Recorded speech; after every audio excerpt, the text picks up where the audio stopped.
പ്രിയമുള്ളവരെ, നമ്മൾ പറഞ്ഞുകൊണ്ടിരുന്നത് ദൈവസ്നേഹത്തിന്റെ നീളം, വീതി, ആഴം, ഉയരം എന്നിവയെ കുറിച്ചാണ്. We were pondering on the length and the breadth and the love of God. അതിന്റെ ഭാഗമായിട്ട് നമ്മൾ പറഞ്ഞത് ദൈവം നമുക്ക് വേണ്ടി പുത്രൻ തമ്പുരാൻ അനുഭവിച്ച ആ വലിയ ത്യാഗത്തിന്റെ കാര്യമാണ് നമ്മൾ പറഞ്ഞുകൊണ്ടിരുന്നത്. And we were thinking on how much of sacrifice the Lord Jesus Christ has done for us. ഫിലിപ്പിയർ 2:7 നമ്മൾ കാണുന്നു, അവിടുന്ന് ദാസരൂപമെടുത്തു, മനുഷ്യ സാദൃശ്യത്തിലായി തന്നെത്താൻ ഒഴിച്ചു. Philippians chapter 2 verse 7 we read like this: He emptied himself, taking the form of a bond servant and being made in the likeness of men. എബ്രായർ 4:15 നമ്മൾ കാണുന്നു, സർവ്വത്തിലും അവിടുന്ന് നമുക്ക് തുല്യനായി. In Hebrews chapter 4:15 it is written that he became like us in all sense. പ്രിയപ്പെട്ടവരെ, അങ്ങനെ ദാസരൂപം എടുത്തതും സർവ്വത്തിലും നമുക്ക് തുല്യമായതുമൊക്കെ കർത്താവായ യേശു ക്രിസ്തു ഈ ഭൂമിയിൽ വന്നപ്പോഴാണ്. And the time where he became a slave and he became one like us in all sense, it all happened when Jesus came down on the earth. അവിടുന്ന് ഈ ഭൂമിയിൽ വന്ന് നമുക്ക് വേണ്ടി മരിച്ച് ആ രക്ഷണ്യ പ്രവൃത്തി പൂർത്തിയാക്കി. He came into this world and he completed the work of salvation for us. അങ്ങനെ നമ്മളെ വീണ്ടും നമ്മളെ സ്വർഗത്തിന് അവകാശികളാക്കി തീർത്ത് അവിടുന്ന് തൃപ്തിപ്പെട്ടില്ല. ആ കാര്യമാണ് നമ്മൾ പറഞ്ഞുകൊണ്ടിരുന്നത്. And having completed the work of salvation while he was on the earth, he still did not find satisfaction in his completed work. അവിടുന്ന് താന് പൂർണ്ണ ദൈവമായിരിക്കെ താൻ പൂർണ്ണ മനുഷ്യത്വം ഈ ഭൂമിയിലെ ജീവിതത്തിന് ശേഷം ഉപേക്ഷിച്ച് കളഞ്ഞതായിട്ടല്ല നമ്മൾ ദൈവവചനം പഠിക്കുമ്പോഴേ കാണുന്നത്. When we study the word of God, we do not see a Jesus Christ who, having finished his salvation work on the earth, letting go of that humanness in him when he went back. നോക്കുക, അവിടെ പറയുന്നു, യജമാനനെ, ഞാൻ എൻ്റെ ഭാര്യയെയും കുഞ്ഞുങ്ങളെയും സ്നേഹിക്കുന്നു, അതുകൊണ്ട് ഞാൻ സ്വതന്ത്രനായി പോവുകയില്ല. He, like the slave told the rich master, I will not go as a free man, I will continue to love my wife and my children. സഭയും ക്രിസ്തുവും തമ്മിലുള്ള കാന്തൻ കാന്ത, മണവാളൻ മണവാട്ടി, ആ ബന്ധം വരാൻ പോകുന്ന നിത്യതയിലും തുടരും. The relation between the church and Christ is like the husband and wife, which is a relationship that will continue to stand on even into eternity. പ്രിയപ്പെട്ടവരെ, കേവലം നമ്മെ പാപത്തിൽ നിന്ന് മോചിപ്പിച്ച് സ്വർഗത്തിന് അവകാശികളാക്കുക എന്നതുകൊണ്ട് അവിടുന്ന് ആ രക്ഷണ്യ പ്രവൃത്തി അവിടെ കൊണ്ട് അവസാനിപ്പിച്ചില്ല. Jesus did not finish the work of salvation with only what he had done on this earth. മറിച്ച് നിത്യകാലം തന്നോടൊപ്പം തൻ്റെ കാന്തയായി വാഴാനായിട്ട് സഭയെ ആ നിലയിൽ കണ്ടെത്തുകയും ആ നിലയിൽ സ്നേഹിക്കുകയും ചെയ്തു. ഇതെല്ലാമാണ് ദൈവസ്നേഹത്തിന്റെ നീളവും വീതിയും ആഴവും ഉയരവും നമ്മൾ മനസ്സിലാക്കുമ്പോൾ നമ്മൾ അത്ഭുത സ്തബ്ധരായി നിന്നു പോകുന്നത്. We will stand amazed when we see the length and breadth and depth of God's love, when we know that he is continuing to take us into eternity and he is making us his bride. He found us to be his bride. പൗലോസ് പറയുന്നു, ഈ സ്നേഹം നമ്മുടെ ജ്ഞാനത്തെ അതീതമാണ്, നമുക്ക് ഉൾക്കൊള്ളാൻ കഴിയുന്നതല്ല എന്ന് പറയുന്നത് എത്ര ശരിയാണ്. So So when Paul is telling that the love of God is beyond our comprehension, how correct it is. പരിജ്ഞാനത്തെ കവിയുന്ന, നമ്മുടെ സ്വാഭാവിക പരിജ്ഞാനത്തെ കവിയുന്ന സ്നേഹമാണിത്. This love is a love which is beyond our human capability and our human understanding. ഈ സ്നേഹത്തെ നമ്മൾ തിരിച്ചറിയുമ്പോൾ പ്രിയപ്പെട്ടവരെ, നമ്മൾ അത്ഭുത സ്തബ്ധരായി നിന്നു പോകും. And when we recognize or slightly understand this love of God, we will stand in such amazement and such wonder. ഇതിനെ ചെറിയ അളവിലാണെങ്കിലും നമുക്കിന്ന് ഭൂമിയില്, സഭയില് നമുക്ക് തിരിച്ചറിയാനും മനസ്സിലാക്കാനും അതിന്റെ ഫലമായി ദൈവത്തെ സ്തുതിക്കാനും ഒക്കെ ലഭിച്ചിരിക്കുന്ന ഈ അവസരങ്ങളെ നമ്മൾ വിലപ്പെട്ടതായിട്ട് കാണും. Even though it is with a very small measure we are able to understand this love of God when we are part of the church and when it is being expressed through the church, we can appreciate and value these expressions from the hand of God. ദൈവത്തിന്റെ സ്നേഹത്തിന്റെ പല വശങ്ങള് ഇതുപോലെ നമ്മൾ ചിന്തിച്ചു പോയാൽ പലതും നമ്മൾ വളരെ നന്ദിയുള്ളവരാക്കി നിലനിർത്തും. When we understand more and more the different sides and facets of the love of God, it will help us to stand with a thankful heart.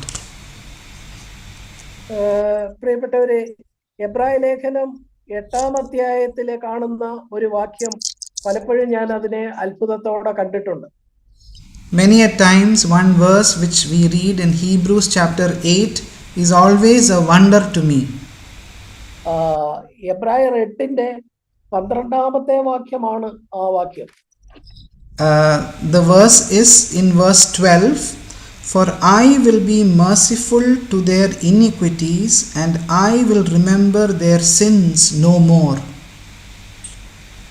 നമ്മുടെ പാപങ്ങൾ, അകൃത്യങ്ങളെ കുറിച്ച് കരുണയുള്ളവനാകും, നമ്മളോട് കരുണ കാണിക്കും എന്നത് നമുക്ക് മനസ്സിലാകാം. എന്നാൽ നമ്മൾ ഏറ്റു പറഞ്ഞു കഴിയുമ്പോൾ നമ്മൾ ചെയ്ത പാപങ്ങളെ ഒന്നും മേലിൽ അവിടുന്ന് ഓർക്കാതെ വണ്ണം അവിടുന്ന് എന്നേക്കുമായി വിസ്മരിച്ചു കളയും എന്ന് പറയുമ്പോൾ അത് എത്ര വലിയൊരു കാര്യമാണ്.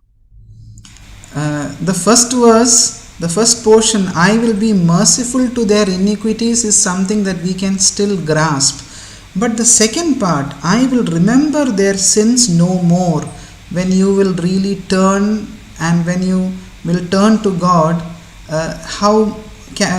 how much more is the love of God in this verse. എബ്രായർ 10-ാം അധ്യായത്തിന്റെ 17-ലും ഇതേ കാര്യം തന്നെ ആവർത്തിക്കുന്നുണ്ട്. In Hebrews chapter 10 verse 17, the same thing is being mentioned. And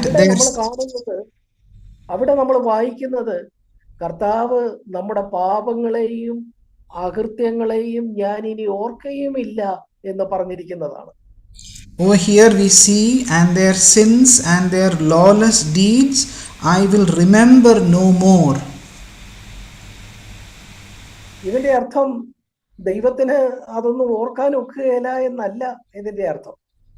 This verse is not signifying or showing that God cannot remember these things. ദൈവത്തിന് അസാധ്യമായിട്ടൊന്നുമില്ലല്ലോ, ദൈവത്തിനെ കൊണ്ട് കഴിയില്ല എന്നല്ല അതിന്റെ അർത്ഥം. This verse is not telling that God is incapable of remembering these sins. He is capable of doing anything. He is the God of impossibilities.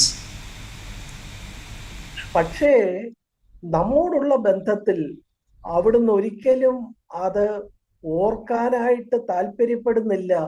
അവിടുന്ന് അത് മറന്നതുപോലെ അതിനെ പിന്നീട് നമുക്കെതിരെ പിടിക്കുകയില്ല. താൻ അത് മറന്നു കളയാൻ താൻ ബോധപൂർവം തീരുമാനിച്ചിരിക്കുന്നു എന്നുള്ള നിലയിലാണ് ആ വാക്യങ്ങളെ നമ്മൾ മനസ്സിലാക്കുന്നത്. So this verse we are understanding in this context that in relation to us, he is consciously not wanting to put that charge against us, keep it against us. He is consciously not wanting to remember it. ഒന്ന് യോഹന്നാനിൽ 1-ാം അധ്യായം അതിന്റെ 7 മുതൽ 9 വരെയുള്ള വാക്യങ്ങളിലൊക്കെ നമ്മൾ കാണുന്നു, നമുക്കൊരു പാപമുണ്ടായാൽ നമുക്ക് കർത്താവിന്റെ സന്നിധിയിൽ ചെന്ന് ഏറ്റു പറഞ്ഞാൽ അവിടുന്ന് അത് ക്ഷമിക്കും. In 1 John chapter 1 verse 7 onwards, if we will read, it is mentioned that if we will go to the Lord and confess our sin, then He will forgive us our sins. എന്നാൽ അവിടുന്ന് അങ്ങനെ ആ പാപങ്ങൾ കേവലം ക്ഷമിക്കുക മാത്രമല്ല, അത് ക്ഷമിക്കുകയും അതിനെ പിന്നെ ഒരിക്കലും നമുക്കെതിരെ ഒരു ചാർജായിട്ട് പിടിക്കാതെ അതിനെ മറന്നു കളയാനായിട്ട് ഇച്ഛ വയ്ക്കുകയും ചെയ്യും എന്നാണ് ഈ വാക്യങ്ങളെ പറയുന്നത്. When we repent and He gives us His forgiveness, this verse is telling that He will forgive us and He will not at all remember them, and He is keeping His will and choosing not to bring it as a charge against us. നമ്മളെ ഇതിന്റെ ആഴം, നീളം, വീതി, ഉയരം ഒന്ന് മനസ്സിലാക്കണമെങ്കിൽ നമ്മള് ബൈബിളില് നമുക്കറിയാവുന്ന ഏറ്റവും ഭക്തനായ ഒരാളുടെ ജീവിതത്തോട് ചേർത്ത് ഈ കാര്യം ചിന്തിക്കുന്നത് ഇത് മനസ്സിലാക്കാൻ നമ്മളെ സഹായിക്കും എന്ന് തോന്നുന്നു. To understand this, let us look these verses in the context of one godly man from the Bible itself. Let us look into his life. 2 ശമൂവേൽ 16-ാം അധ്യായത്തിന്റെ 5 മുതലുള്ള വാക്യങ്ങൾ നോക്കുക. 2 ശമൂവേൽ 16-ന്റെ 5 മുതലുള്ള വാക്യങ്ങൾ. 2 Samuel chapter 16 അതിന്റെ 5 മുതലുള്ള വാക്യങ്ങൾ. verse 5 onwards. അത് നമ്മൾ വായിക്കുന്നില്ല, അതിന്റെ ചുരുക്കം ഞാൻ ഇങ്ങനെ പറയാം. I am not reading through it, but I will tell the summary of it. ദാവീദ് രാജാവിന്റെ ജീവിതത്തിൽ നിന്നുണ്ടായ ഒരു സന്ദർഭമാണ്. It is an incident that happened in the life of David. പഴയ നിയമത്തിൽ ദൈവത്തിന്റെ സ്നേഹത്തെ ഒക്കെ പ്രതിദാനം ചെയ്യുന്ന ഒരാളായിട്ടാണല്ലോ നമ്മൾ ദാവീദിനെ കാണുകയും പഠിക്കുകയും ചെയ്യുന്നത്. We see David from the Old Testament as a person who really loved God and who was for God. ഈ ദാവീദ് രാജാവിന്റെ ജീവിതത്തിൽ ഉണ്ടായ ഒരു സംഭവമാണ് ഈ 16-ന്റെ 5 മുതൽ ആ അധ്യായത്തിന്റെ ഏകദേശം അവസാനം വരെ വിവരിക്കുന്നത്.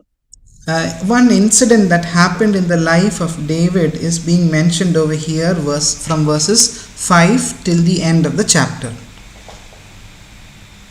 5 to 14. 5 to 14. Sorry, 5 to 14.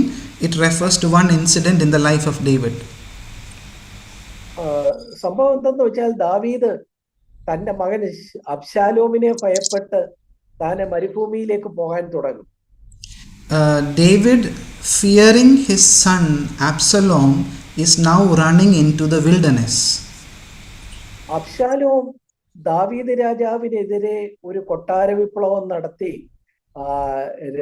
ദാവീദ് രാജാവിന്റെ മന്ത്രി അഹീതോഫേൽ ഉൾപ്പെടെ ഉള്ളവരെ സ്വാധീനിച്ച് രാജാവിനെ കൊന്ന് ആ രാജ്യത്വം തനിക്കായിട്ട് എടുക്കാനായിട്ട് വരുന്നു എന്ന് കേൾക്കുന്നു.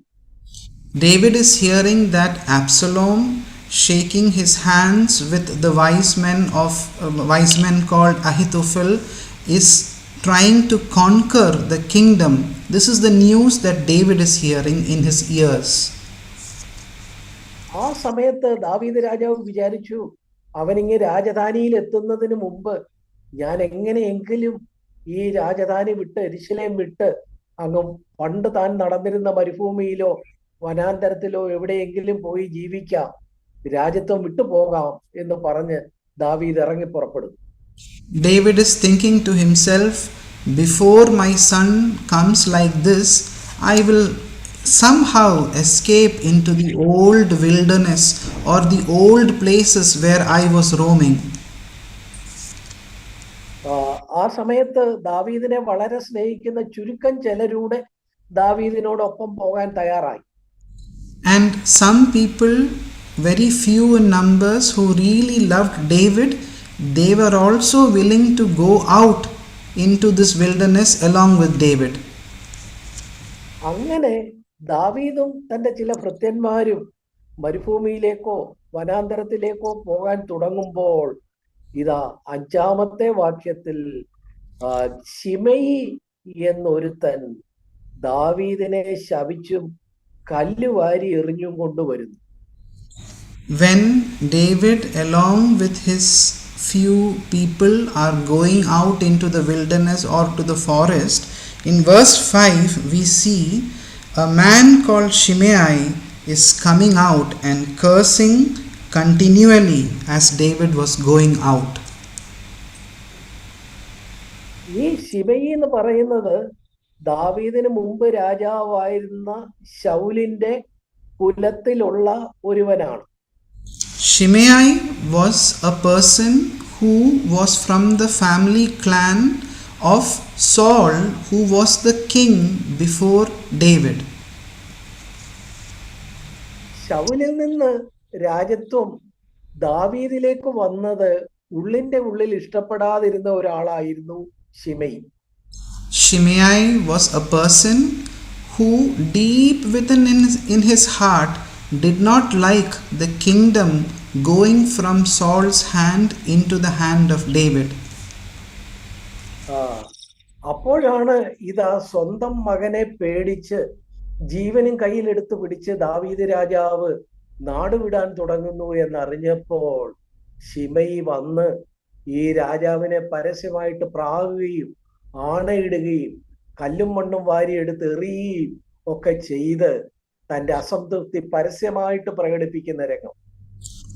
This is an incident where when David is somehow wanting to run for his life, Shimei is coming out openly declaring his dislike for the king, and he is cursing and he is throwing stone and mud on David. നോക്കുക, അതിന്റെ 7-8 വാക്യങ്ങൾ നോക്കുക. Shimei ശപിച്ചുകൊണ്ട് ഇവണ്ണം പറഞ്ഞു, രക്തപാതക, നീച, പോ, ശൗൽ ഗ്രഹത്തിന്റെ രക്തം യഹോവ നിന്റെ മേൽ വരുത്തിയിരിക്കുന്നു. Verse 7, we read the words of Shimei like this, where he is telling, get out, you man of bloodshed and worthless fellow. In this way, Shimei is really putting down David. നോക്ക്, ആ സമയത്തും ദാവീദ് രാജാവാണ്. At that point of time also, remember that David is still the king. ശിമെയിയുടെ കൂടെ വേറെ ആരുമില്ല, അവന്റെ കൂടെ വരാൻ വേറെ ആരുമില്ല. അവൻ ആ ദേഷ്യത്തിൽ ഒറ്റയ്ക്കാണെങ്കിലും അവൻ ഇങ്ങനൊക്കെ പറഞ്ഞു പോയതാണ്. Shimei is standing alone and there is nobody backing him up. But even then, in his anger, he is telling all these words to King David. ഈ സമയത്ത് ദാവീദിനോടൊപ്പം ദാവീദിന്റെ സേനാനായകന്മാരും ഒക്കെ നിൽപ്പുണ്ട്. And along with David are standing along with him the captain of his army and all the other soldiers who are faithful to David. അക്കൂട്ടത്തിൽ അബീശായി എന്ന് പറഞ്ഞ ആ സേനാനായകൻ പറയുന്നു, രാജാവേ, ഈ ചത്ത നായെ പോലുള്ള ഇവൻ എന്തിനാ എന്റെ രാജാവിനെ ശപിക്കുന്നത്? ഞാൻ ചെന്ന് അവന്റെ തല വെട്ടിക്കളയാം എന്ന് പറയും അബീശായി. Verse 9, Abishai, who is one of the king's person in the army, he is telling, why should this dead dog curse my lord and the king? Let me go over now and cut off his head. അതിന് ദാവീദിന്റെ മറുപടി എന്താ? ദാവീദിന് തന്നെ വേണമെങ്കിൽ വാളെടുത്ത് വീശി ഇവനെ കൊല്ലാം, അല്ലെങ്കിൽ സേനാനായകന്മാരെ കൊണ്ട് കൊല്ലിക്കാം. പക്ഷെ ആ സമയത്ത് ദാവീദിന്റെ മറുപടി ഇങ്ങനെയാണ്, ദൈവമാണ് ഇവനെ വിട്ടിരിക്കുന്നത്, ദാവീദിനെ ശപിക്ക എന്ന് യഹോവ അവനോട് കൽപ്പിച്ചിരിക്കുന്നു. 10-ാമത്തെ വാക്യം. See, David himself could have taken out his sword and killed Shimei. He could have instructed his soldiers to kill Shimei, but this is how he is responding in verse 10. He is telling, if God has allowed Shimei to curse me, what have I to do in that? അതിന്റെ 11-ാം വാക്യത്തിന്റെ അവസാനവും അത് തന്നെ ദാവീദ് പറയുന്നു, അവൻ ശപിക്കട്ടെ, യഹോവ അവനോട് കൽപ്പിച്ചിരിക്കുന്നു എന്ന് വീണ്ടും ആവർത്തിക്കുന്നു.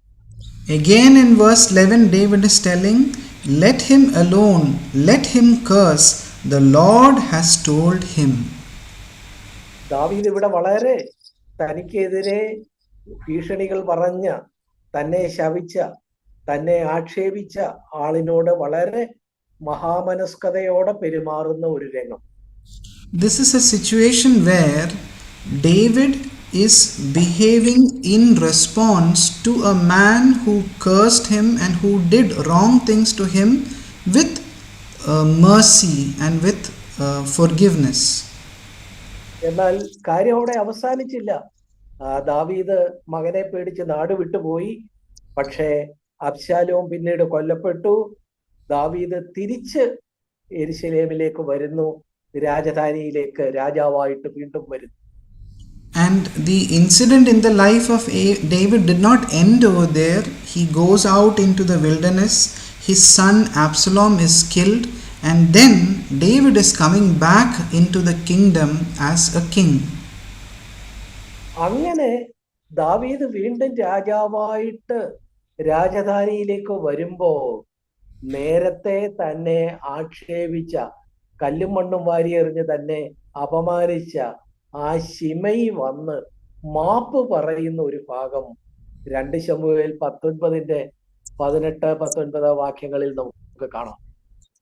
And when David is coming back into his kingdom as the king again, Shimei, who earlier cursed him and threw stones and mud at him, is coming to David's feet and asking for forgiveness. We see that in 2 Samuel 19. 19-ാം അധ്യായം 2 ശമൂവേൽ 19-19 വാക്യങ്ങൾ നമുക്കറിയാവുന്ന ഭാഗമാണ്. അവിടെ Shimei വന്നിട്ട് രാജാവിന്റെ മുമ്പിൽ വീണ് രാജാവിനെ നമസ്കരിച്ച്, അയ്യോ രാജാവേ, എനിക്കൊരു തെറ്റ് പറ്റി, ഇത് നീ മനസ്സിൽ വെക്കല്ലേ, ഇത് ഓർക്കുകയും അരുതേ എന്ന് പറഞ്ഞ് താൻ ചെയ്ത പാപത്തിന് മാപ്പ് അപേക്ഷിക്കുന്നതാണ് ആ 19-ന്റെ ഒടുവിൽ നമ്മൾ കാണുന്നത്. 19-ാം അധ്യായം 19-ാം വാക്യത്തിന്റെ അവസാനം. 2 Samuel chapter 19, the last portion, we see the desperateness of Shimei with these words where he is telling, let not my Lord consider me guilty, nor remember what the servant did wrong on that day when the Lord came out from Jerusalem. In different words, he is asking for forgiveness from David. അവിടെ വെച്ചും ദാവീദിന്റെ ആ നിലയിലുള്ള സേനാനായകന്മാര് പറഞ്ഞു, യജമാനനായ രാജാവിനെ ശപിച്ചവൻ ദൈവപുരുഷനെയാണ് ശപിച്ചത്, അതുകൊണ്ട് ഇവനെ കൊല്ലണം എന്നൊക്കെ ആലോചന പറഞ്ഞു. Even the men who were with David was giving advice to David, telling the man who has cursed David the king has disregard the man of God. You should still punish, is what his aides were telling to David. പക്ഷേ ദാവീദ് അതിന് സമ്മതിച്ചില്ല. ദാവീദ് ശിമെയിയോട് പറയുന്നു, സാരമില്ല, ഞാൻ ക്ഷമിച്ചിരിക്കുന്നു, പൊക്കോ എന്ന് പറയുന്നു. But we see David still telling, it is all right, you can go right now. അതിന്റെ 19-ന്റെ 23-ാം വാക്യം നോക്കുക. പിന്നെ ശിമെയിയോട് നീ മരിക്കയില്ല എന്ന് പറഞ്ഞ് രാജാവ് അവനോട് സത്യവും ചെയ്തു. Verse 23, the king said to Shimei, you shall not die. Thus the king swore to him. കേട്ടോ, നമ്മൾ ആ ഭാഗമൊക്കെ വായിക്കുമ്പോൾ നമ്മൾ ദാവീദിന്റെ ഹൃദയവിശാലതയെ കുറിച്ച് അത്ഭുത പരതന്ത്രരായി പോകും. When we read all these words of the heart of David, we will stand in wonder how generous David is. എന്നാൽ നമ്മൾ ആ ചരിത്രം വായിക്കുമ്പോൾ കഥ അവിടെ അവസാനിക്കുന്നില്ല. But when we read the history, the story does not end over there. 1 രാജാക്കന്മാർ 2-ാം അധ്യായത്തിന്റെ 8-ാമത്തെ വാക്യം ദയവായിട്ടൊന്ന് നോക്കുക. Let's turn to 1 King chapter 2 verse 8. അവിടെ ദാവീദ് ജീവിതത്തിന്റെ അവസാന നിമിഷങ്ങളാണ്.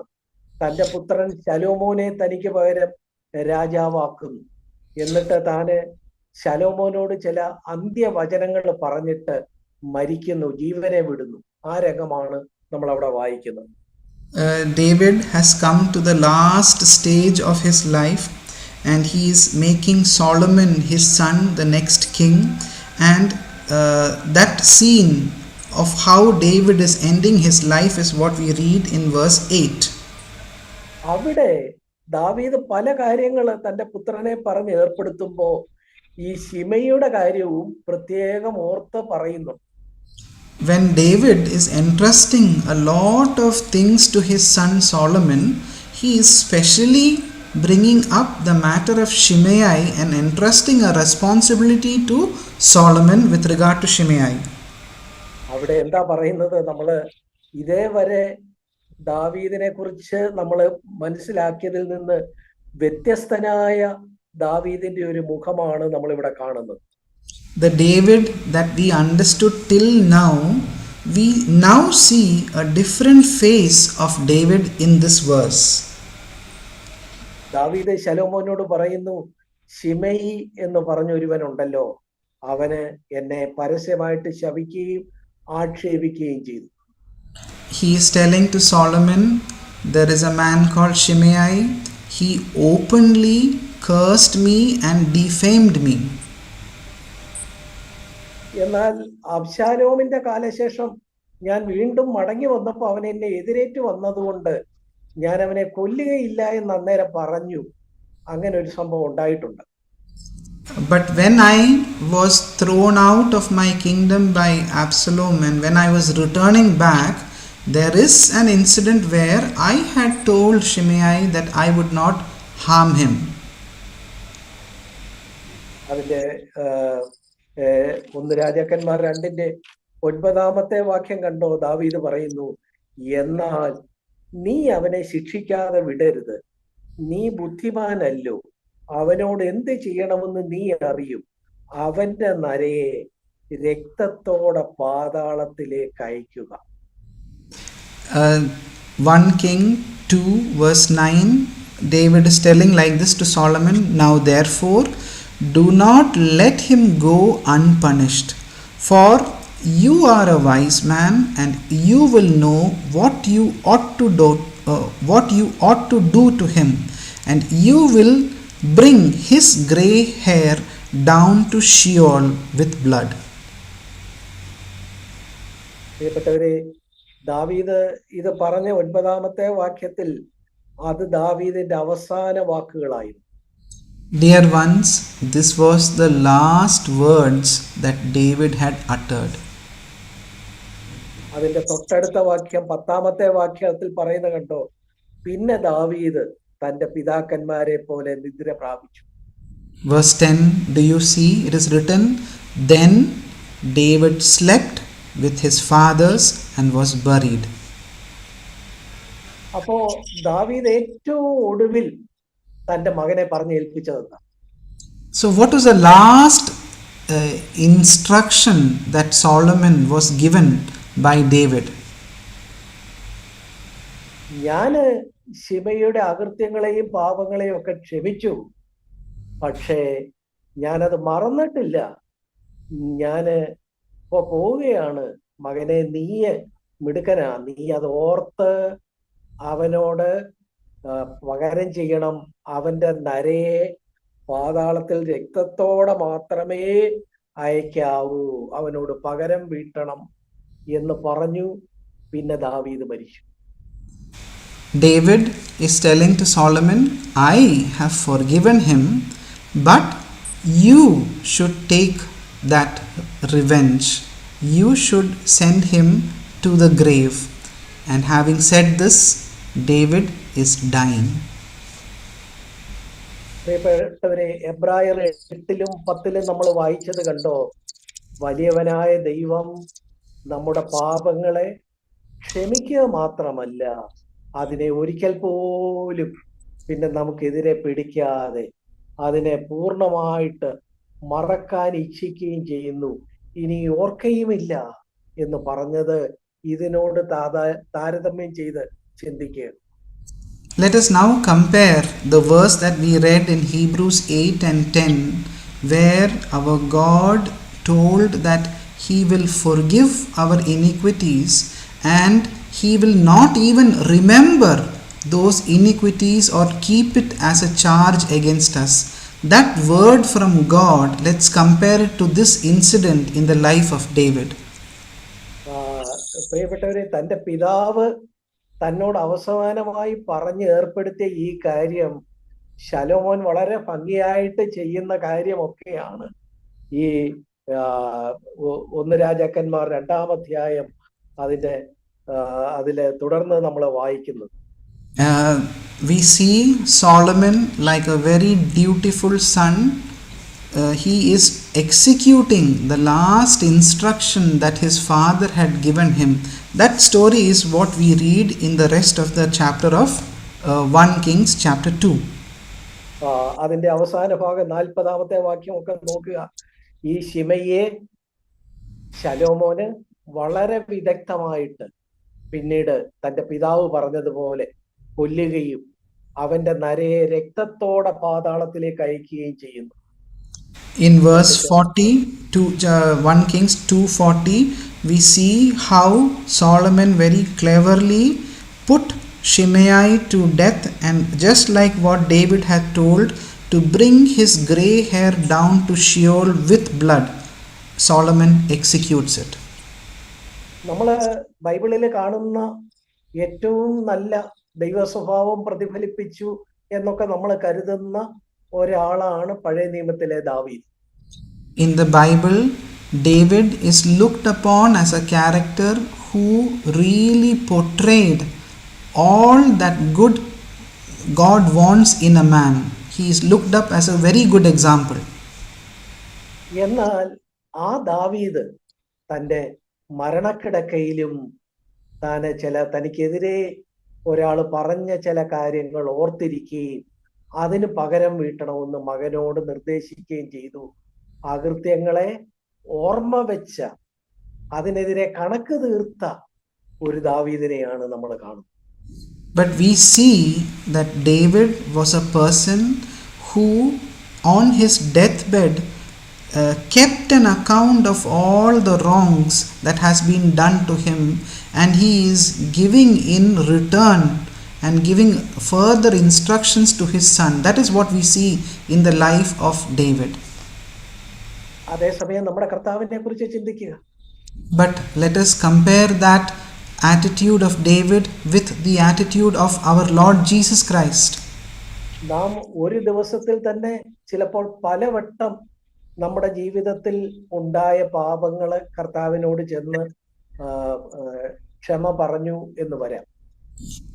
In the same day itself, we would have gone to our Lord Jesus Christ and would have asked him forgiveness for the same kind of sin many times in that same day. നമ്മൾ കർത്താവിനോട് മാപ്പ് പറഞ്ഞ് അനുതാപത്തോടെ പ്രാർത്ഥിക്കുന്ന ഓരോ സമയത്തും കർത്താവ് അത് ക്ഷമിക്കുക മാത്രമല്ല, ക്ഷമിച്ചതിന് ശേഷം നമ്മൾ അങ്ങനെ വന്ന് മാപ്പ് പറഞ്ഞു എന്നുള്ളത് അവിടുന്ന് മറക്കുകയും ചെയ്യുന്നു, ഓർക്കാതിരിക്കുകയും ചെയ്യുന്നു.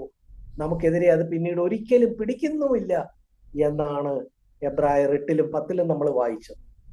In Hebrews chapter 8 and 10, every time we went to the Lord, we confessed it, we repented of it, and we got forgiveness from the presence of the Lord.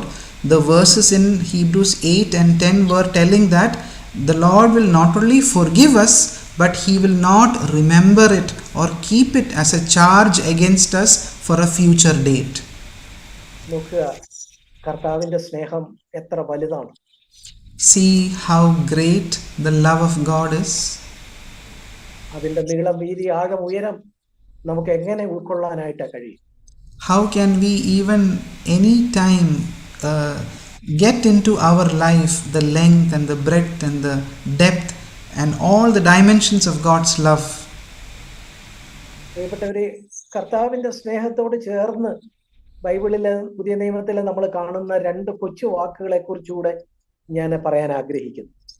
With regard to the love of God, in the New Testament, two phrases are used. I would like to tell on those two matters also.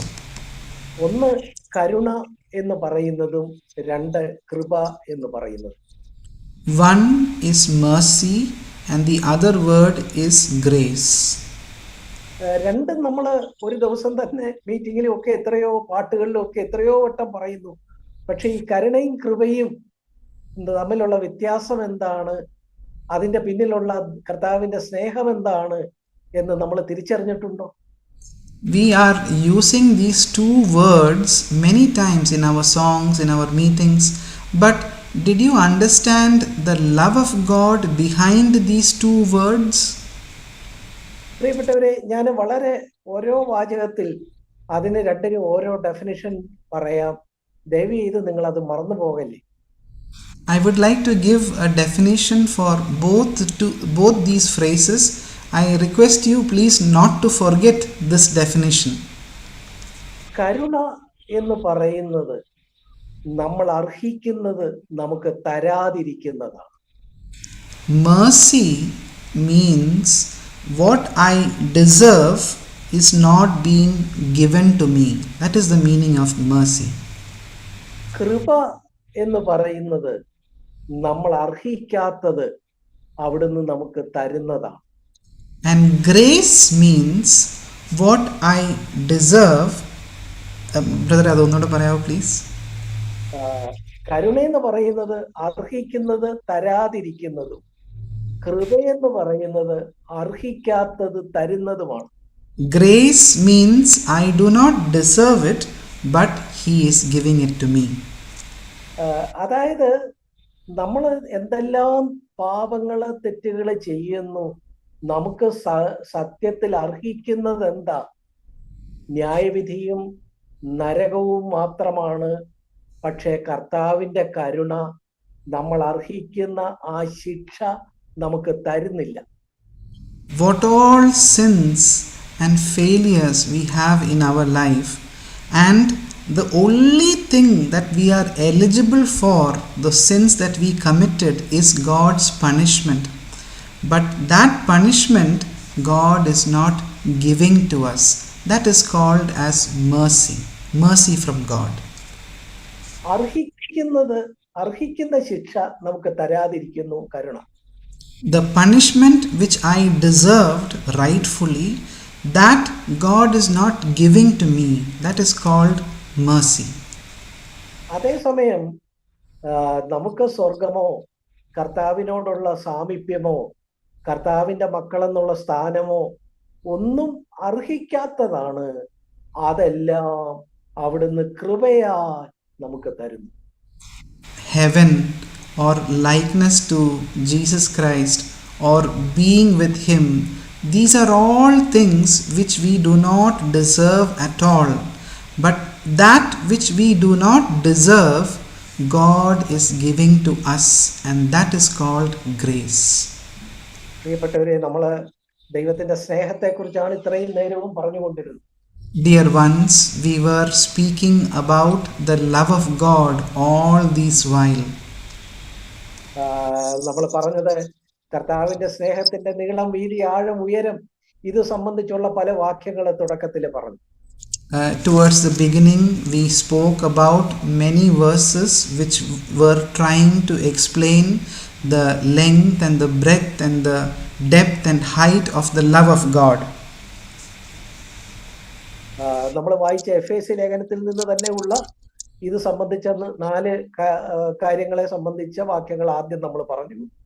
Towards the beginning, we saw from the book of Ephesians itself verses which related to all these dimensions of the love of God.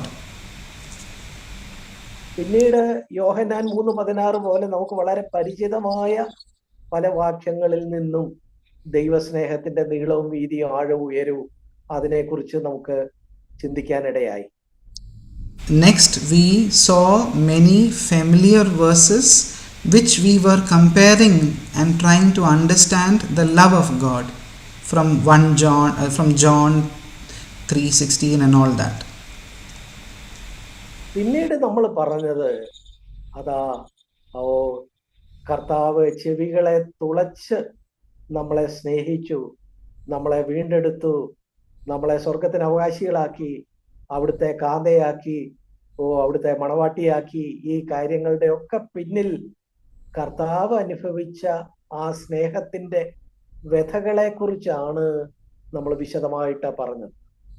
Then later on we saw how Jesus pierced his ear, and through which we see the love of God, where Jesus made us his bride, and how he expressed his love for us. ഇന്ന് ക്രിസ്തീയ ജീവിതത്തിൽ നമുക്ക് പറ്റുന്ന തെറ്റുകളെ നമ്മൾ ഏറ്റുപറയുമ്പോൾ അവിടുന്ന് അത് കാരുണ്യപൂർവ്വം ക്ഷമിക്കുകയും അതുപോലെ അതിനെ ഓർക്കാതിരിക്കുകയും ചെയ്യുന്നത് ദാവീദിനോടുള്ള ബന്ധത്തിൽ നമ്മൾ താരതമ്യം ചെയ്ത് ചിന്തിച്ചു. The sins that we are committing today in our life, how we confess it, and how God is not, if we will really repent and God is forgiving us, we saw the nature of God, that he is not at all remembering it.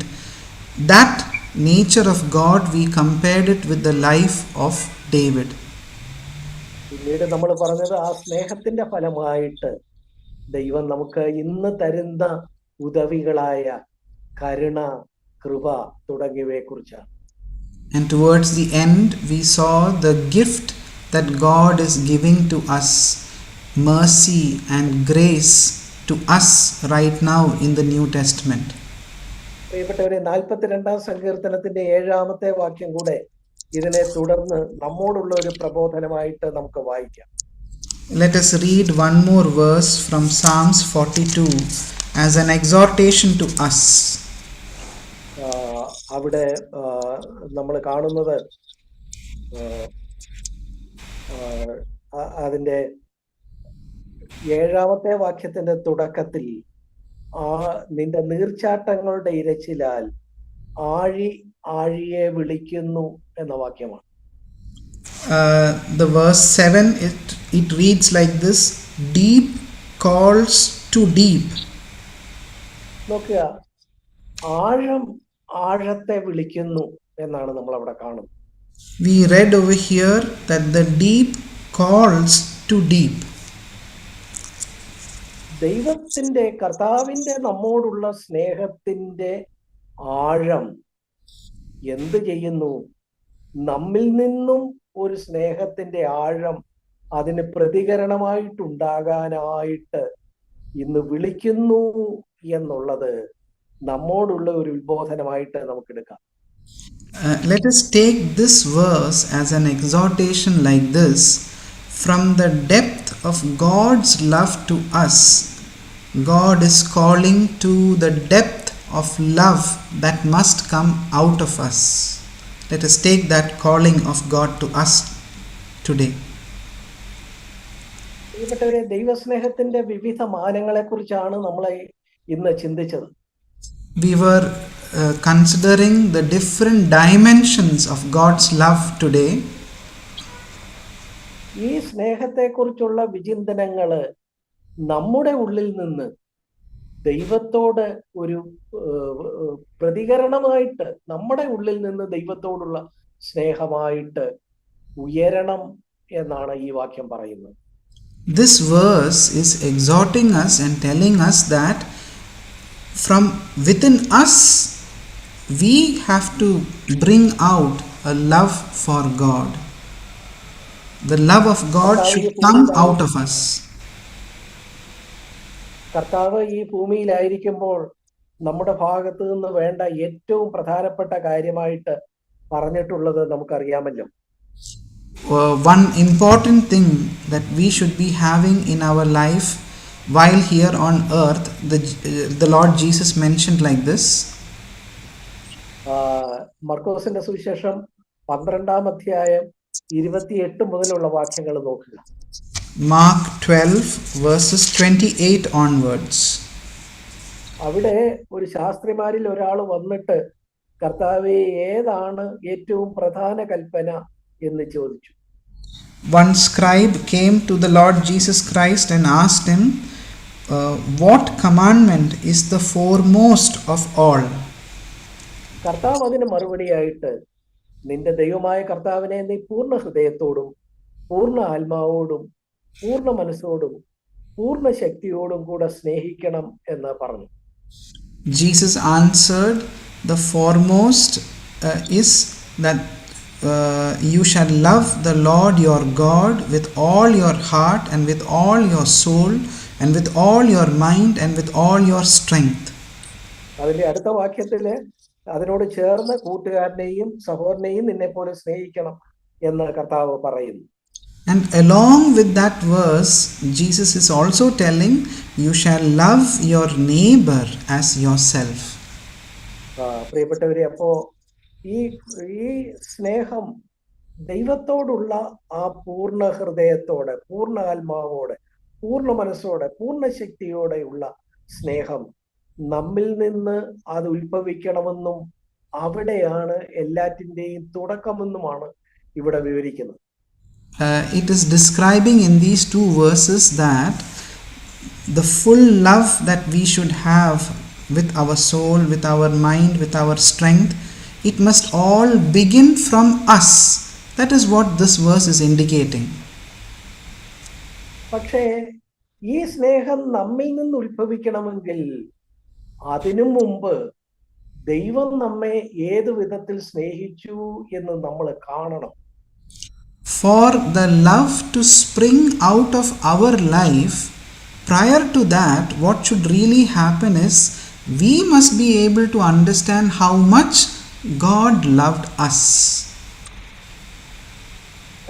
നമുക്കറിയാം, നമ്മളോട് ഒരാൾക്കൊരു സ്നേഹമുണ്ടെങ്കിൽ ആ സ്നേഹത്തെ നമ്മൾ തിരിച്ചറിയുമ്പോൾ ആ സ്നേഹം നമ്മുടെ ഉള്ളിലും അദ്ദേഹത്തോടൊരു സ്നേഹം ഉണർത്തും. When we see that somebody else is loving us, seeing that love will awaken our love towards that person. ഭാര്യാഭർത്തൃ ബന്ധത്തിലുമൊക്കെ നമുക്കിത് കാണാൻ കഴിയും. ആ സ്നേഹം തൻ്റെ ജീവിത പങ്കാളിക്ക് തന്നോടുള്ള സ്നേഹമാണ് ആ പുരുഷന് ആ ജീവിത പങ്കാളിയെ കൂടുതൽ സ്നേഹിക്കാൻ പ്രേരിപ്പിക്കുന്നത്, ആഴത്തെ വിളിക്കുന്നു. Especially with regard to our married life, the love that your partner has towards you, that love awakens love within you towards your partner. It is like the verse that we read right now, the deep calls to the deep. പ്രിയപ്പെട്ടവരെ, നമ്മളോട് ഇവിടെ പറയുന്നു ദൈവത്തെ പൂർണ്ണ ഹൃദയത്തോടെ, പൂർണ്ണാത്മാവോടെ, പൂർണ്ണ മനസ്സോടെ, പൂർണ്ണ ശക്തിയോടെ സ്നേഹിക്കണം എന്ന് പറയുന്നു. This verse that we read right now is telling us that we must love the Lord with all our heart, with all our soul, with all our mind and with all our strength.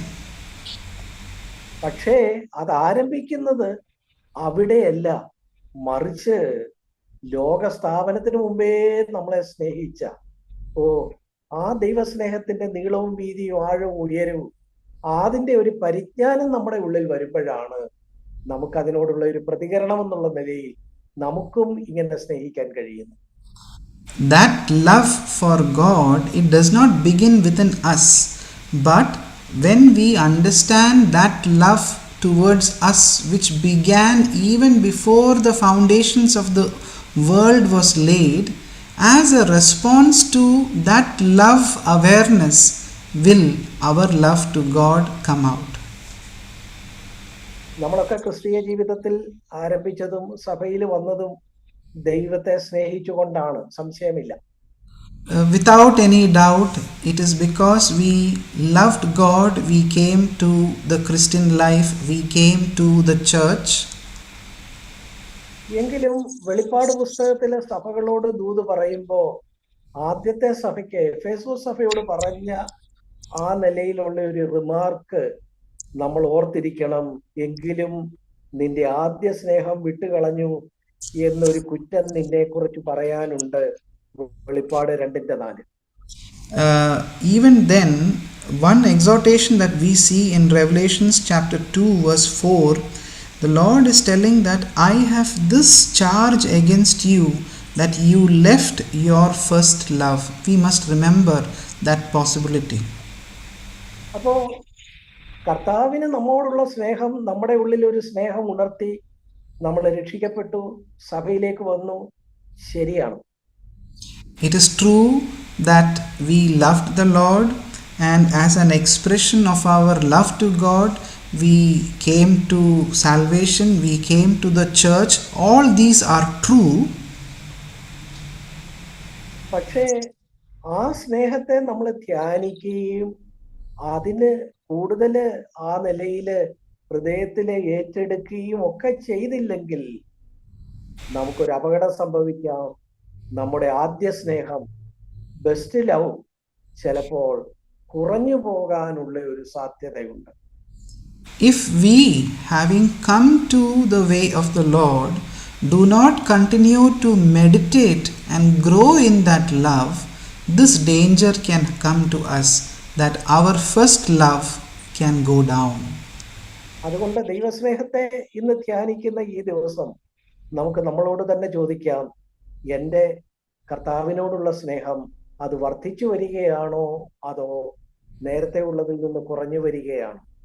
So today, as we are meditating on the love of God, let us ask ourselves this question: is my love towards the Lord increasing as the days go by, or has it gone down? ആദ്യ സ്നേഹം എന്ന് പറയുന്നത് ആദ്യകാലത്തുണ്ടായ സ്നേഹമെന്നല്ല അതിന്റെ അർത്ഥം. First love does not mean the love that you had towards the Lord in the initial days of your knowing the Lord.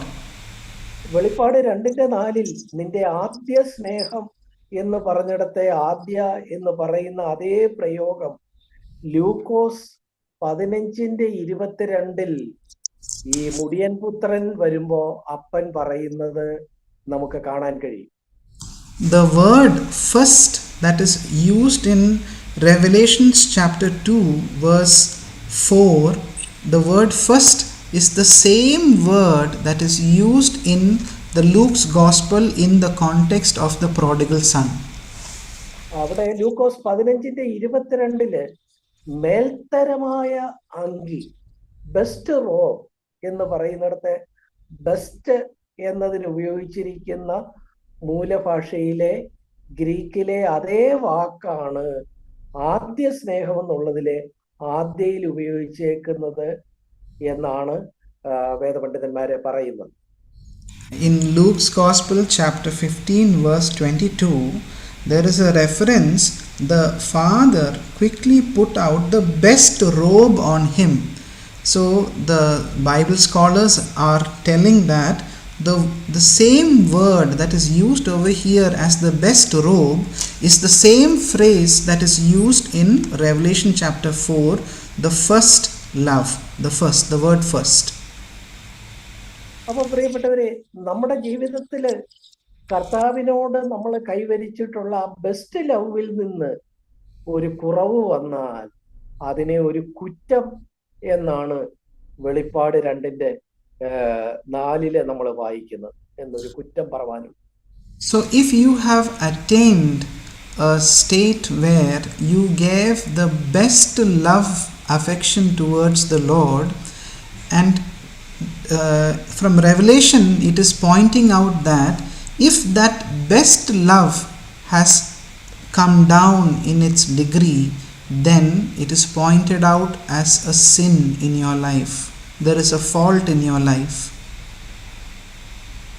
നമ്മുടെ ജീവിതത്തിൽ നമുക്ക് കർത്താവിനോട് ഏറ്റവും ആ നിലയിലുള്ള ബെസ്റ്റ് ലവ്, ഏറ്റവും അത്യുന്നതമായ സ്നേഹം അത് ഉണ്ടായിരുന്ന സന്ദർഭം ഏതാണ്?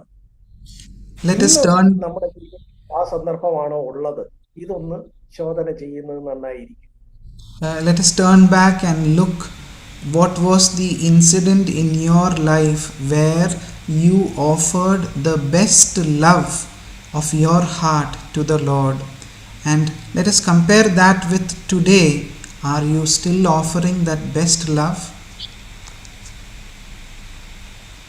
നമ്മൾ ഇന്നായിരിക്കുന്ന ഒരു കാലഘട്ടം വളരെ പ്രയാസ സങ്കീർണമായ ഒരു കാലഘട്ടമാണ്. The time period in which we are now living are a time of going through a lot of difficulties.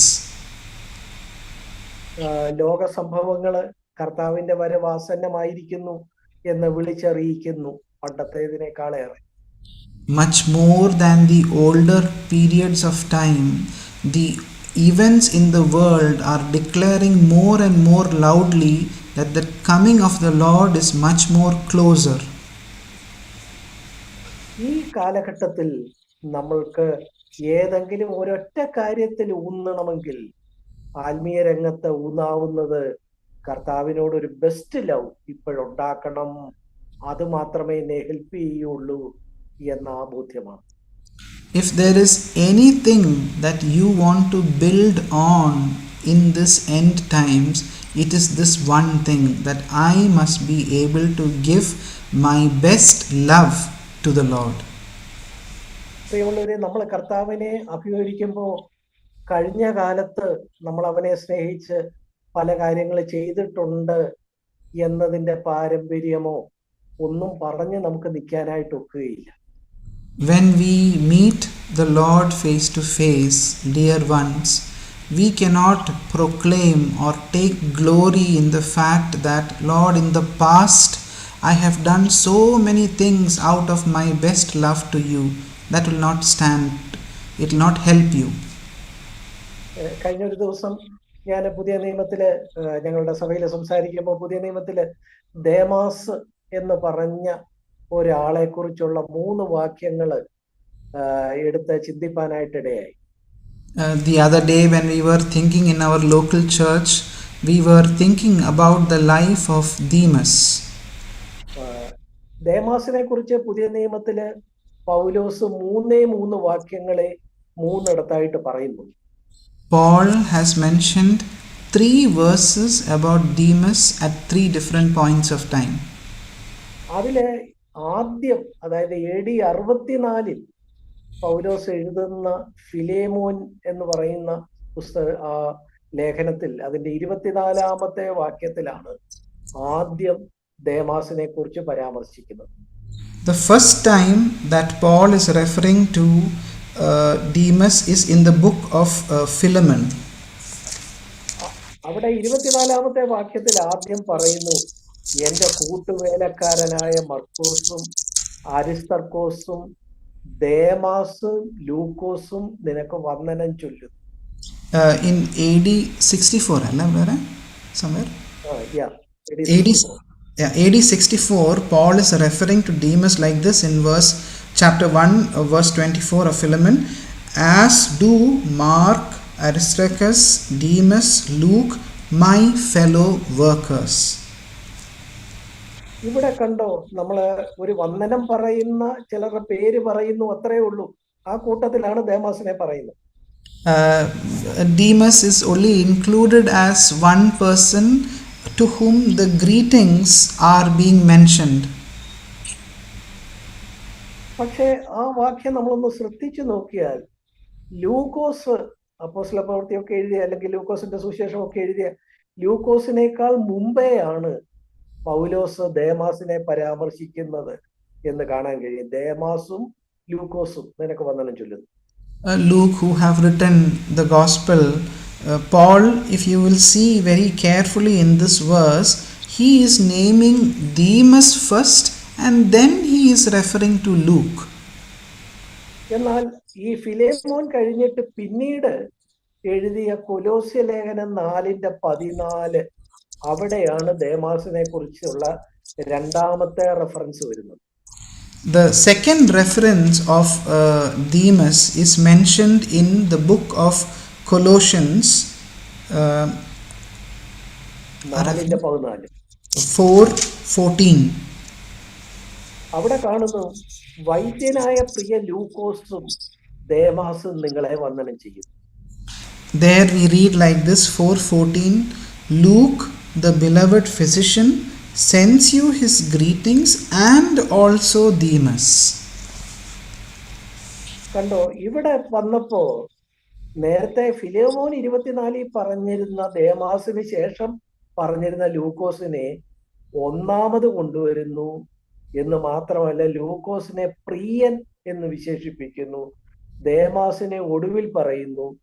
ദേമാസിന് വിശേഷണം ഒന്നും കൊടുക്കുന്നുമില്ല.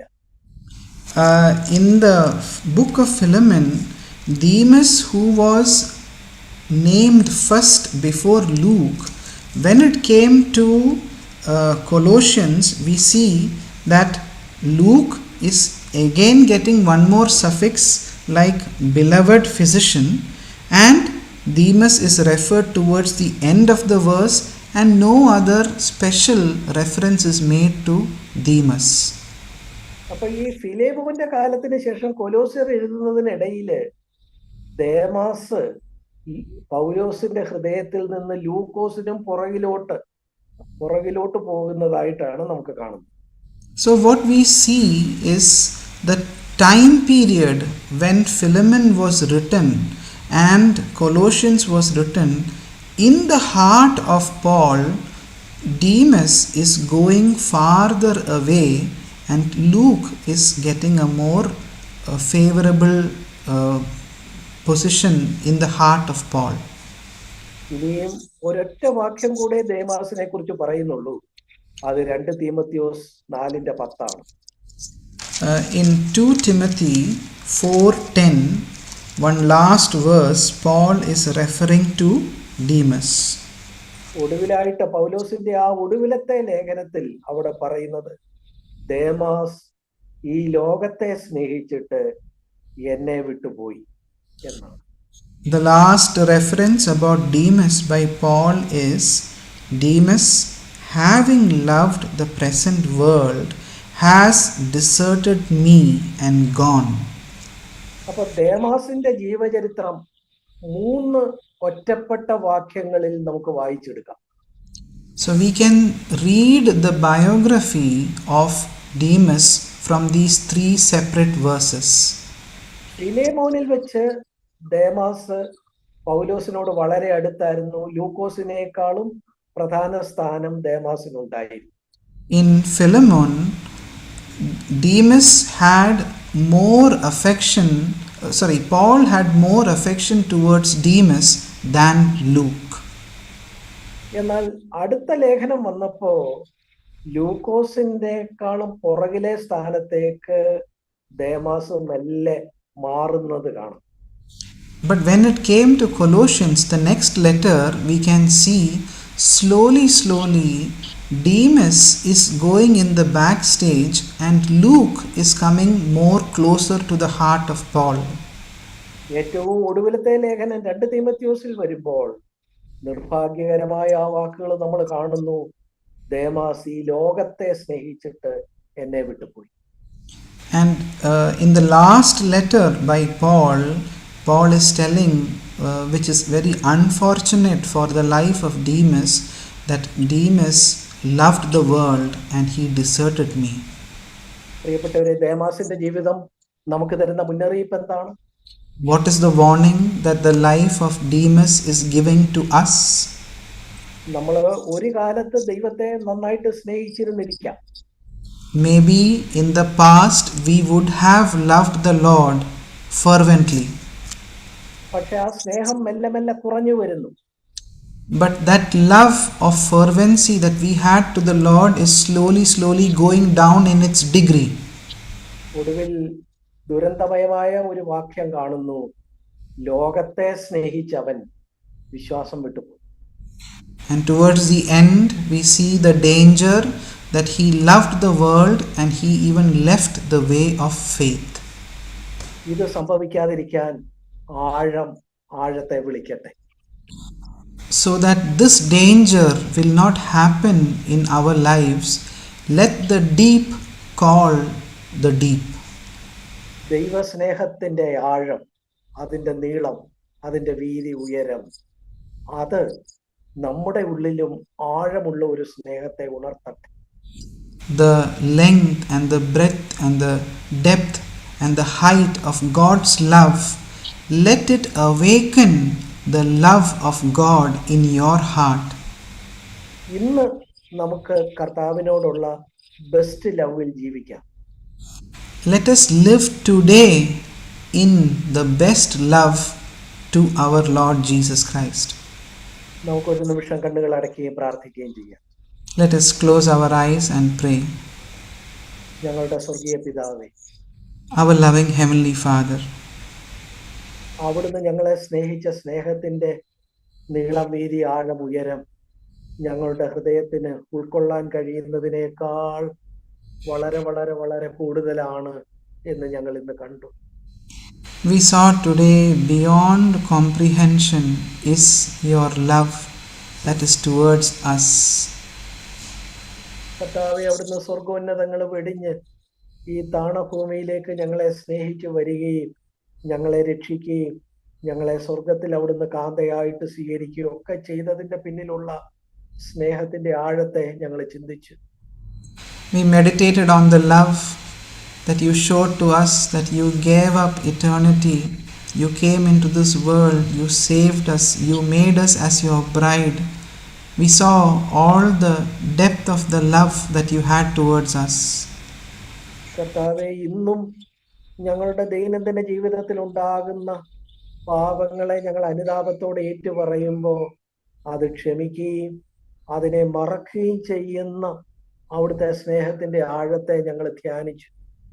We meditated on the depth of your love, where in our daily life, if we will come and confess and repent, you will forgive. Not only forgive, you will not even remember them. We saw the depth of your love today. കർത്താവേ, ഈ ദിവസങ്ങളിൽ അവിടുത്തെ സ്നേഹത്തെ കൂടുതൽ കാണാൻ ഞങ്ങളെ സഹായിക്കണേ. Lord Jesus, please help us to see more of your love in the coming days. ആ സ്നേഹത്തെ കാണുന്നത് ഞങ്ങളുടെ ഉള്ളിലും കർത്താവെ ഏറ്റവും മേത്തരമായ ഒരു സ്നേഹത്തെ വിളിച്ചുണർത്താനിടയാകട്ടെ കർത്താവേ. And when we see that love that you have towards us, let it awaken all the more love that we have towards you. കർത്താവെ, അവിടുത്തെ പരിശുദ്ധാത്മാവ് ഞങ്ങളുടെ ഹൃദയത്തിൽ സ്നേഹം പകരുമല്ലോ, ഞങ്ങൾ അതിനായിട്ട് പ്രാർത്ഥിക്കുന്നു. Lord Jesus, your Holy Spirit can pour out the love of God into our hearts, and we pray to you for that. ഞങ്ങളായിരിക്കുന്ന അവസ്ഥയിൽ അവിടുത്തെ സന്നിധിയിലേക്ക് കൊണ്ടുവരുന്നു. We come to your presence as we are today.